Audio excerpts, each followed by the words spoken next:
Conditions May Apply by CinnamonPinecones. Read by Distracted by Books. Chapter 94. Runner-Up. Shota was not pleased to be Nedzu's favorite. It tended to end up with additional work on his plate more than anything else, and today was not an exception. He regretted ever agreeing to play a game of chess with the Chimera. His career had been downhill ever since. Aizawa, you already know my opinions on nepotism, so I'll spare you another rant.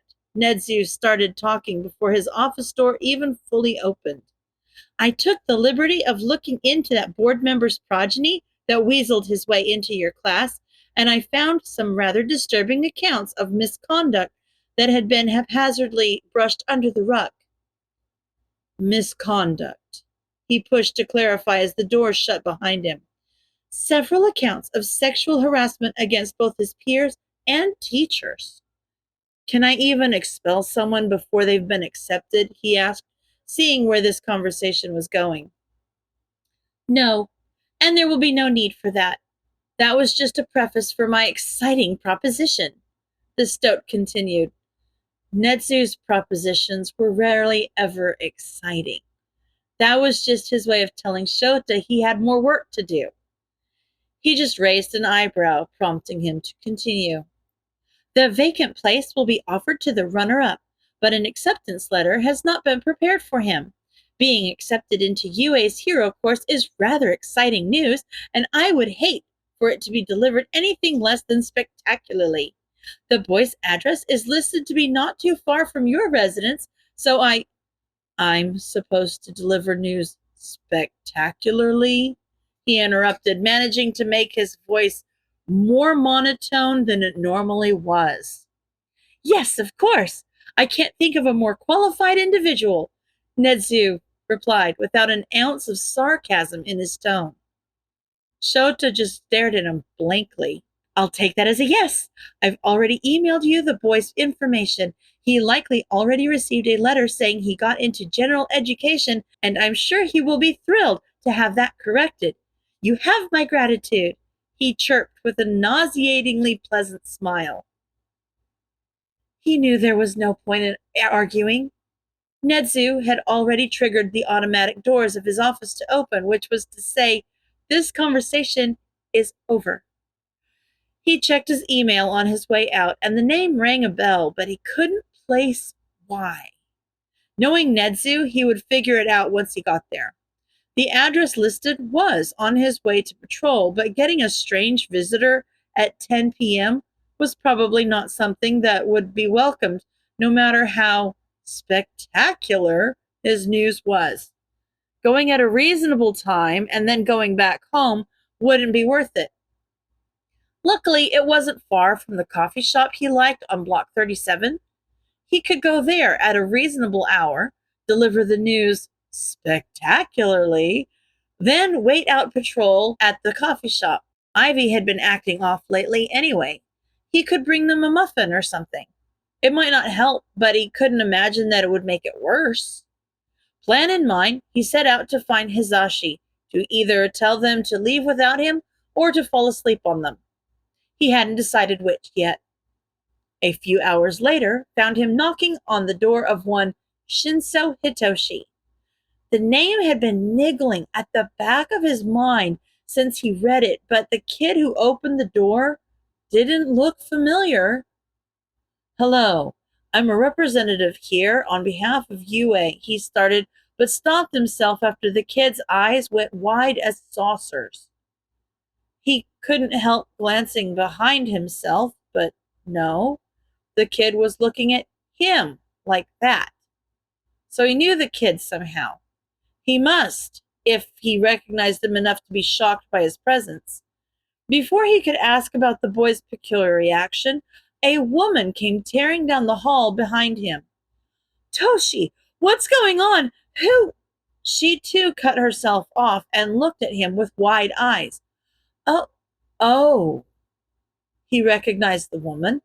It had been years since he'd last seen her face, but he couldn't forget the twisted look of grief and fury that had graced her otherwise kind features that night. So if this woman was who he thought she was, then this lanky beanpole must be her son.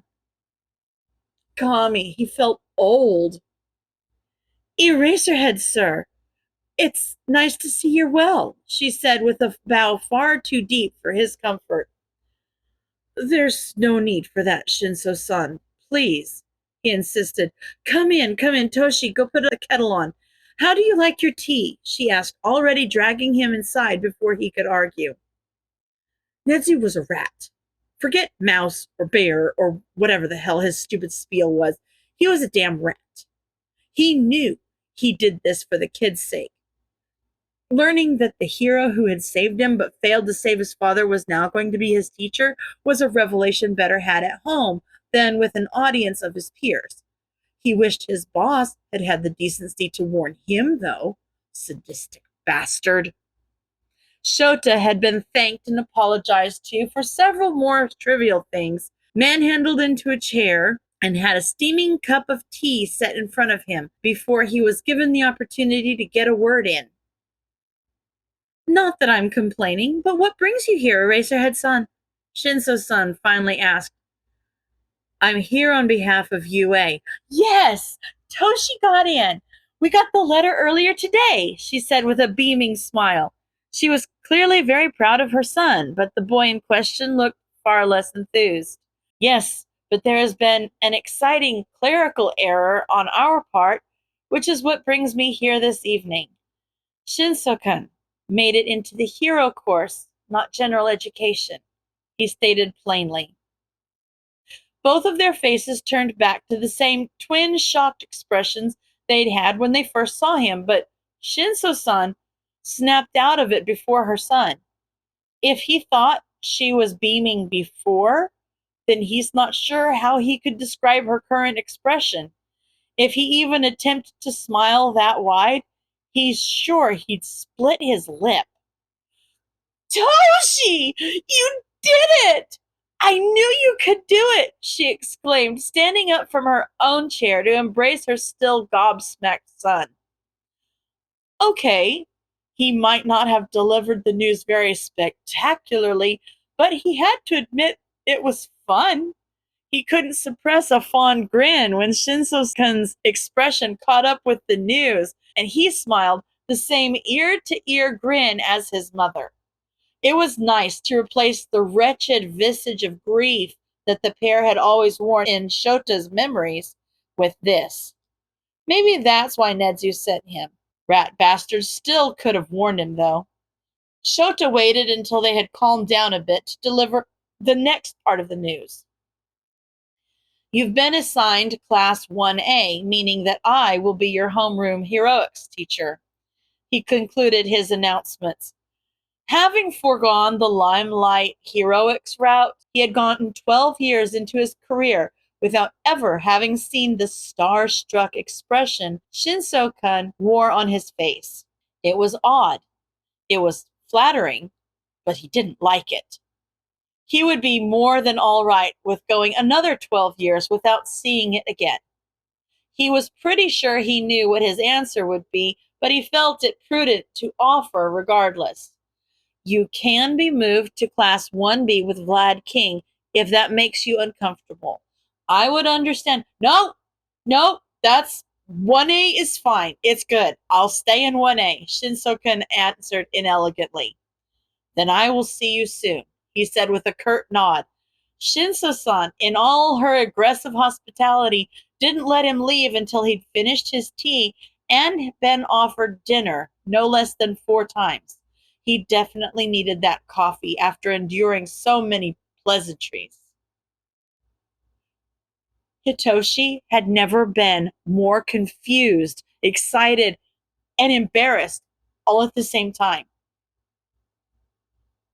I did it again, didn't I? His mom asked with a sigh once she finally let Eraserhead leave.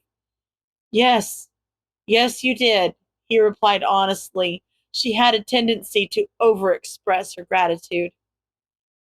Damn it, I freaked out, she said with a sigh. But forget about that. You got into the hero course, Toshi, she exclaimed again. He felt himself smiling, the goofy smile he usually tried to hide. But he didn't even care. He couldn't believe it. If his mom hadn't been there to corroborate the story, he'd be convinced he'd had to dodge the loony bin for developing vivid hallucinations.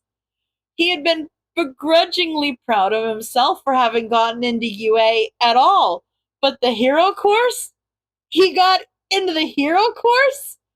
That was a pipe dream on his best days. How could this be happening? He had doubled down on his time at the dojo ever since Midoriya moved away, but he didn't think that could be enough. There had to be some sort of technicality. He only got 16 points. He went back to the dining room to tear through the papers that Eraserhead had left, and he got his explanation there. Apparently, he had gotten 20 rescue points, whatever that meant. So his final score was actually 36 points. That was probably the clerical error Eraserhead was talking about. He passed the papers over to his mom after he read through them in lieu of trying to form a coherent sentence in explanation. He made it into the hero course. Everyone who called him a villain was wrong. Everyone who called him evil was wrong. He was still smiling like an idiot as tears started to stream down his face, and all he could think was, they were wrong. The phrase played in his mind over and over again. His mom looked up and started wiping the tears off his cheeks, only for more to take their place. They were wrong, he finally said out loud in the shy and broken voice of the little boy he used to be. Yes, they were, baby. I told you they were wrong. I told you. You gotta believe me now, she replied, knowing what he meant without him having to explain. She had faced the same thing. He knew she was right about him. He knew that everyone else was wrong, but that never made it hurt any less. That never stopped the world from sowing seeds of doubt in his mind. That paper sitting on the table was proof, though. It was proof that she was right. He had been living on faith in her word alone for years, but now there was solid evidence sitting on their dining room table. He made it into UA's hero course. He was going to be everything that people had told him he couldn't be. He was going to be the antithesis of what people called him. He was going to be a hero. He was going to be a hero for little boys like him. He was going to be among the few heroes with villain quirks in just a few years. He was going to be the living, breathing proof he had so desperately clung to in his childhood. It was liberating. It was vindicating. It was exhilarating. It was too much to even begin to process right now. He let himself cry into his mom's shoulder like a little kid, even though he had to bend down to do so. And she held him, just as she had when he was a little kid, even though she had to reach up to do so. He was going to be a hero. Kami, he did it. He was going to be a hero. Shota let out a dramatic sigh as he sat down with his triple shot of espresso in the privacy of his own booth. That was exhausting. People were exhausting. The cafe was out of muffins, too, so he hoped Ivy liked macaroons. He picked the strawberry ones since he knew that was one of their favorites. Their eyes lit up subtly whenever he gave them a strawberry nutrient packet. He only had an hour to kill before patrol since Shinso-san had kept him so long. Well, only had an hour wasn't giving credit where credit was due. It would have been far less time than that, but he managed to weasel his way out of having dinner there because he said he eats with his partner before patrol and showed her his bento. He was at least 95% sure that she'd taken the use of the word partner the wrong way, but she backed off regardless, so he'd take it. He did as much paperwork as he could on his phone to pass the time, but that only ate up about a half hour. He knew he would start getting drowsy if he just sat there doing nothing, so he downed his coffee and left. Ivy was always there before him. Maybe they could just start early. He grabbed some mocha macaroons for himself on his way out as well because the ones he'd gotten for Ivy had been tempting him. Plus, the kid always seemed more comfortable eating if Shota was too. He got to their meeting location about 25 minutes before their proposed starting time, and Ivy had yet to arrive. But they showed up less than 5 minutes later. Had they been showing up 20 minutes early every night? Damn it, they were probably going to start showing up even earlier now that he'd beat them there once. He should have stayed at the coffee shop. "You're early," they stated plainly. They didn't have the same playful cadence to their voice that they usually did. Shota liked to think he was good at reading people, but Ivy tested him. He didn't even notice the change for nearly a full week. He knew something was off, but he couldn't put his finger on what. Either they'd gotten better at hiding things or whatever they were dealing with now wasn't as troubling as past incidents. He was hoping for the latter, but knowing Ivy, he assumed it was the former. They sounded worse today than they had the past 2 weeks.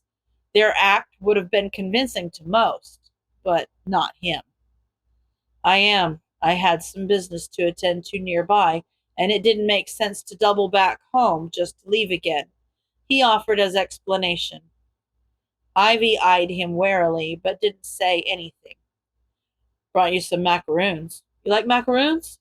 he asked in an attempt to pick the mood up. Ivy just shrugged and took their spot next to him on the ledge, looking out over the city. "You've never had a macaroon?" "Nope," they responded, popping the pea in an unconvincing show of their usual pep. I don't know how to describe them. It's like a fancy Oreo, but also nothing like that at all," he supplied unhelpfully as he handed them the strawberry-flavored ones. "You've always had such a way with words, Eraser," they predictably mocked. "I think you missed your calling as a poet." They weren't too far gone to make fun of him. That was good at least. "Yeah, I've been saying that for years," he agreed, playfully ignoring the jab. They scoffed out a laugh at that, but it was half-hearted at best. The rest of patrol proceeded as it usually did. It was Saturday, so things were a bit more lively than usual, but the state of things was still far better than they had been before the Yakudo raid. Everything went smoothly, and Ivy never missed a beat, but Shota could tell that something was gnawing at them. "Are you all right?" he asked cautiously. "You've been off lately." He looked them in the eye as he said it and was glad he did. Their micro-expressions spoke more than their words. He saw something break in their gaze, only to be hastily boarded back up before they spoke. "I'm fine. You worry too much, Ivy. I know something's up. I know you too well for that to trick me." He took a gamble and pressed. He watched as the distant sadness in their eyes turned to anger, and he knew he'd made the wrong call.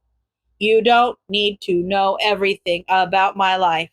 If I start falling short on patrol, then you can talk. Beyond that, just back off." Ivy snapped back at him. He shouldn't have pressed. He wished Zashi was here to fix this. Talking about feelings was not his forte. They were a combo deal for a reason.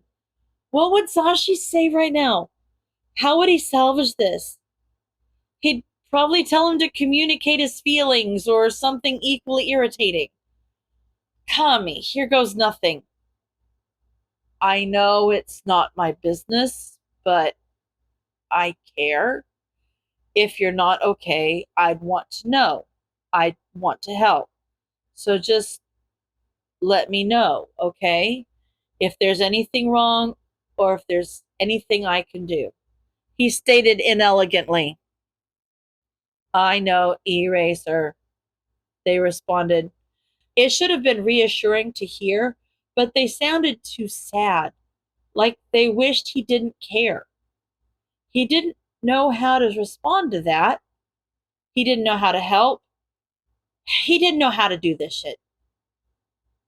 "I'll see you Monday," they said with a nod before he could think of something to say, and they were gone before he could stop them.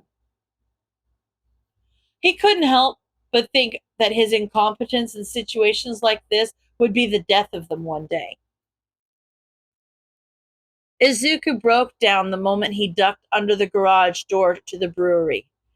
Eraser was right. He knew them too well for them to trick him. He was too close. They'd let him get too close, and now he was going to UA. He was going to UA, and at best, he would interact with Eraser in passing on a daily basis, and at worst, he'd be with Eraser constantly. He couldn't keep being Ivy. Not if he was going to be a hero. He knew that. But it hurt too much to accept. He already had an existential crisis going on. He didn't need that piled on top of it. Not when being Ivy was his only reprieve. As he cried himself out into his mess of blankets, he tried to rationalize things. If he quit being Ivy right when someone with a similar skill set showed up at UA, that would be suspicious, right? So he had to be Ivy just a little while longer. He'd give it a few months, maybe. Then he'd stop. Yeah, a few months. He could do that. Things would be better in a few months. He'd be at UA. He'll be happy. He'll have gotten over his stupid little crisis by then, and he won't need to be Ivy in order to feel anything beyond the hollow weight in his chest, right? He could tell Eraser he got another offer at his job, and he was moving away. The excuse had worked before. He could make it work again. He just needed a little more time. Just a little more time. End of chapter.